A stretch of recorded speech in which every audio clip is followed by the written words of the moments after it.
Hey everybody, I finally figured out how to use this switch. It is tricky because I'm new to modular and switches, but this is a 1 to 4 switch, and I think it's bidirectional. So you have your trigger, and I patched my trigger to Pamela, who was sick earlier and had to reboot her. And I just have this set to 165. You can change the clock setting. And then for the output, I have the output going to my mix-up, just from a mixer. And then for the sound sources, I have the curses patched to the last input, and then on the other inputs, I have two oscillators patched for my Dofer, and then I have one from my anti-oscillator with the filter. So what's cool is it's kind of like a mini sequencer. So if you turn it up, if I turn it up, right now you have 4 settings. You have 4, 3, and 2 steps. So the default in the middle is kind of hard to see with the patches, but it's 4. Let's see if I can get a better shot. Yeah, it's kind of hard to see from here, but this is what it sounds like with 4.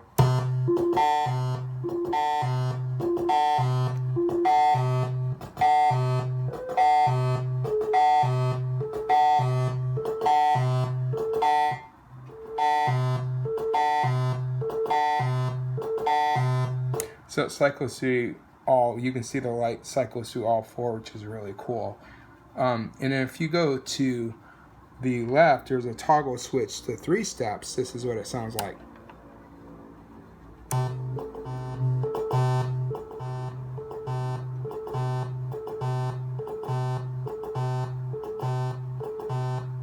And then if you go to the right, it's 1 step. So you can see it's using just the 1 light here, which is what's patched to the square wave oscillator. So you can change that just with a switch, which is pretty cool. So if you do this,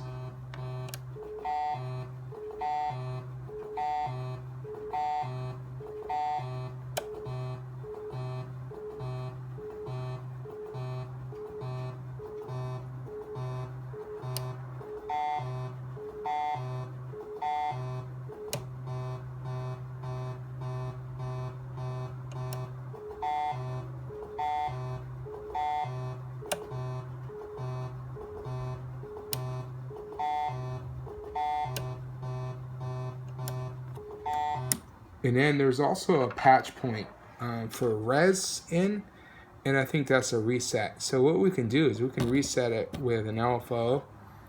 So I have my Kermit here. So if we do an LFO, let's see what that sounds like.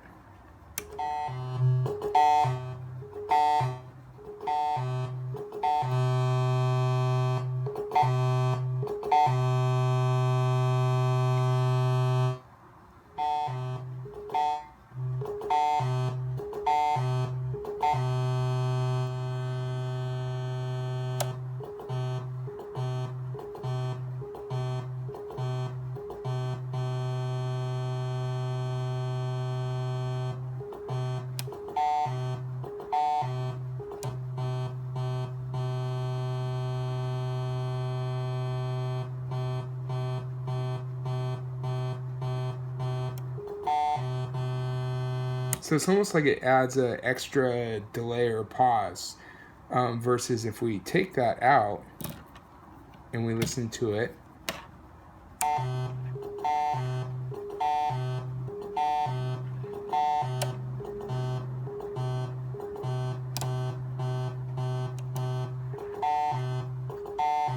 Pretty cool, huh? So then if we attach it, that was patched to an LFO. If we patch it to a clock trigger, which is Pamela, which is a great clock, and let's see what it does. And you can program Pamela. It's pretty amazing. Once I get better at Pamela, I'll have to do a video on that because it's a pretty complex module.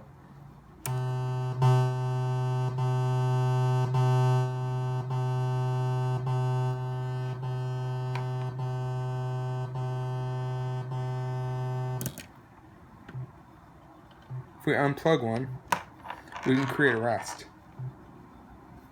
See that? And we can switch the order of these too.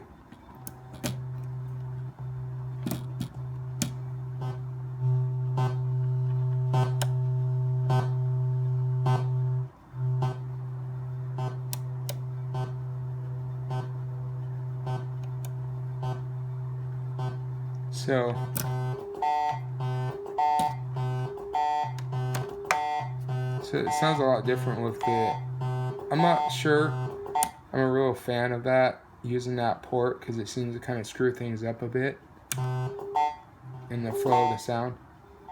Now let's see, what happens if we switch the output? So these are inputs.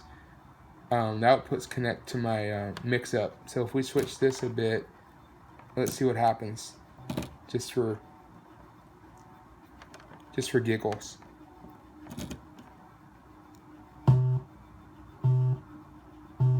So it changes the pattern a bit.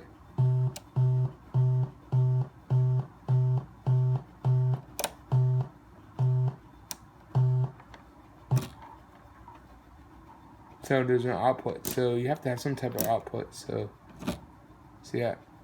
So apparently this isn't really bidirectional like I thought it was. Some switches are bidirectional, which is really cool. But this one, you can still hear it even though there's no output, because I'm touching the cable.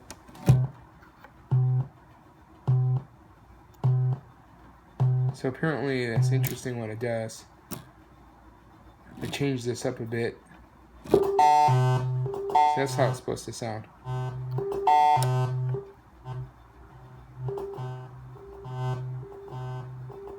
And I recommend using an attenuator. I just have this patch just to show how switches work in my learning process.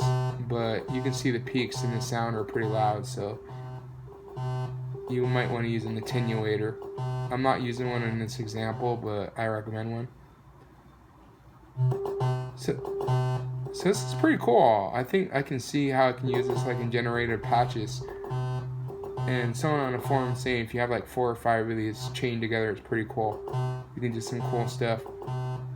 Because you think about it, you could do like out to another sequencer or something. I was doing that earlier.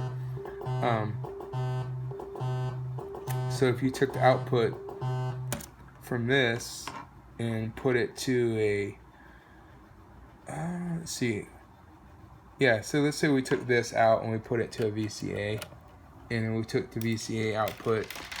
I'm just going to do this just to see what happens, just for fun. And put it to a... So now you got the attenuator. This is why you want an attenuator. So then you don't get those spikes. So you got the nice attenuator. I like this Hex VCA. I like my IntelliGel Quad VCA better, but this is for the money a really good value. And then you could do other crazy stuff. I guess if you want, like you could probably trigger other modules and things like that. So I actually have a stackable here. So I wonder what happens if I do something like this. Doesn't do anything, but I'm just curious. Oh, that's cool. So it does do something to Platts. And if I take, I'm just curious because it does make the lights go up. And if I take a trigger from Platts to Pamela, I'm just having fun tonight. This is really cool, having all these new modules. There's a lot to learn. And I just taken our output from Platts. That's what I got here. Oh, that's cool. So it does. Yeah, because I have Platts connected to my Pamela. So you can get a bunch of different like sequences going.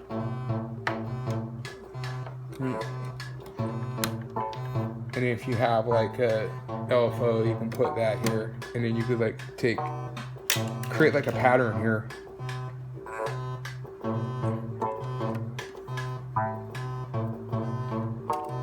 So like within minutes, you could create a really cool pattern.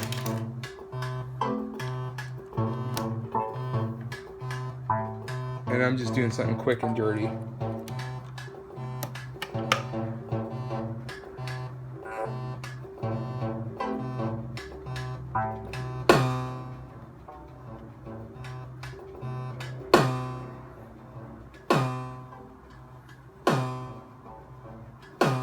And then you can sync your LFOs to Pamela.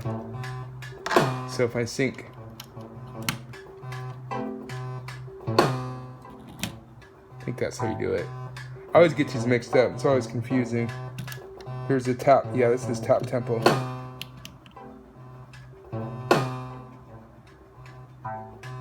I mean, this isn't gonna sound. This isn't like rock star quality. But what's cool is you can chain them together, and then plonk is pretty awesome. You could do that. I guess you could do plonk, and then you could have plonk together, and then you could trigger plonk from Pamela as well.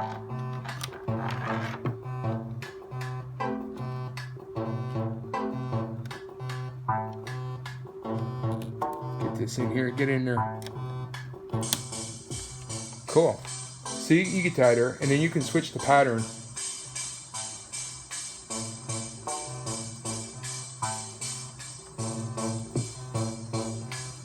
Right, with your switch.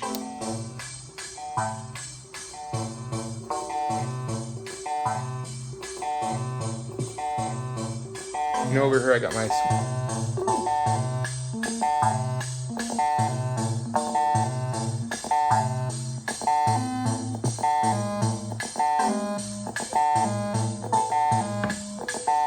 See how cool that is?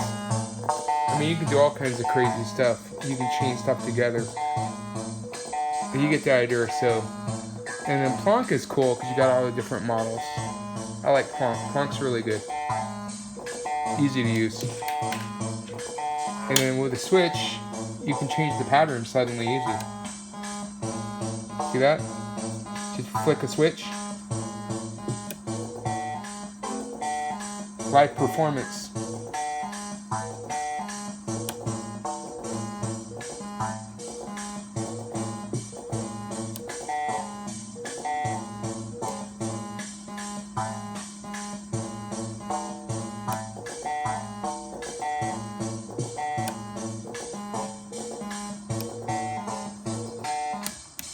So anyways, yeah, I'm glad I figured the switch out. People were really helpful on the forums too, because I never used a sequential switch before, and yeah, now I can see how it's useful because you can use it with your different patterns. You can create variation and generator patches. So if you had like 4 or 5 of these switches, and they're cheap for modular gear, I think this was $80. Normally their modules are expensive. Like when you get into voice modules, they're $200 to $300 a module or more. Complex oscillators are really expensive. But you don't really need a complex oscillator. You can chain together 2 cheaper sound voices and then split them up with a sequencer and switches and stuff, and then effects, and you get the same effect. So yeah, I hope you enjoyed this.